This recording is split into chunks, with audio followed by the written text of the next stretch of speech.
In this video, we will review the anatomical position, anatomical planes, and directional pairs.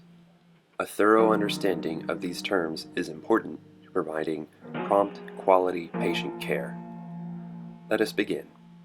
The anatomical position can be described as follows: standing straight, while facing forward, with arms at the sides, keeping palms forward, both legs parallel, toes pointed forward, mouth closed, and feet together. This position is selected because no bones are overlapping, organ systems are accessible, and muscles are generally at rest or undergoing minimal tonic activity to maintain posture. Let's review the anatomical planes. To describe the body's spatial orientation, we will use three primary anatomical planes to slice the body into sections. The sagittal plane runs vertically from front to back, dividing the body into left and right portions. The coronal plane, also known as the frontal plane, is a vertical cut that divides the body into anterior or front and posterior or back sections. The transverse plane slices the body horizontally into superior or upper and inferior or lower halves. Moving on to the directional pairs. Anatomical directional terms are typically used in pairs to describe the position of one region relative to another.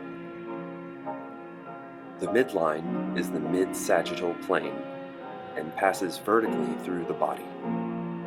This will be used as the point of reference for directional pairs of anatomical terms.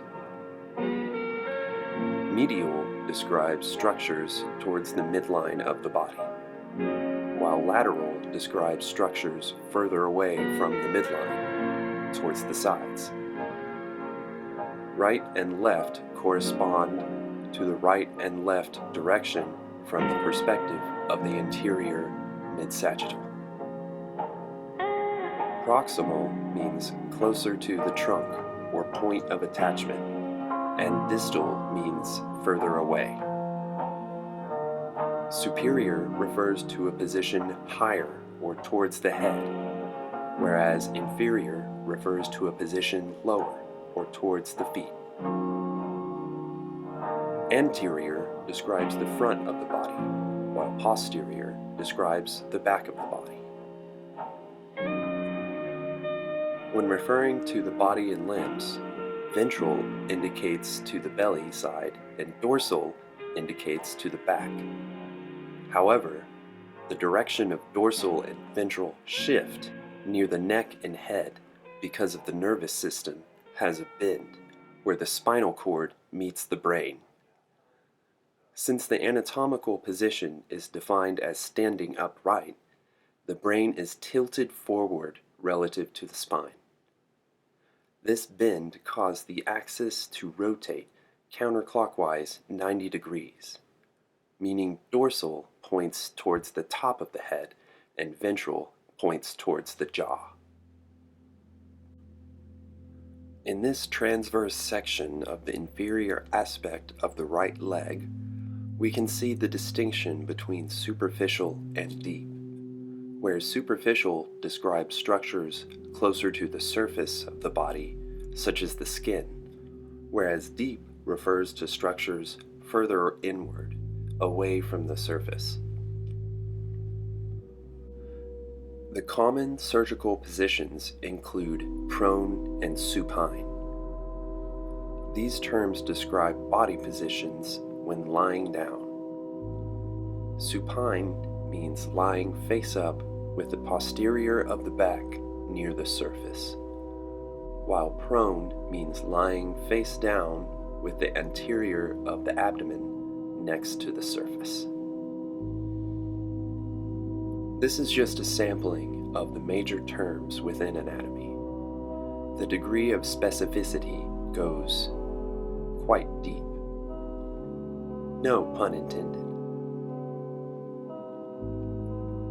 Why is understanding anatomical position and terminology so important? The anatomical position provides a standardized reference for relational terms, clarifies communication, reduces errors, and prevents confusion regardless of the person's actual orientation.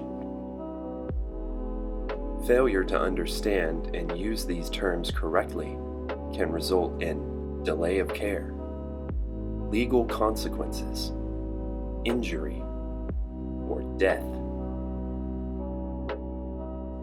In an article published in a 2012 edition of Hand, a journal from the American Association for Hand Surgery, Tyson Cobb concludes that wrong site surgery is estimated to occur 40 times per week in hospitals and clinics in the United States.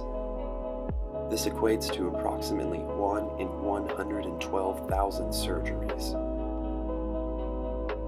According to an article by Taylor and Yonish, published in a 2024 edition of Patient Safety, a journal from the Pennsylvania Patient Safety Authority, a study of 1,166 reports identifies schedule and consent errors as major risk factors for wrong site surgery.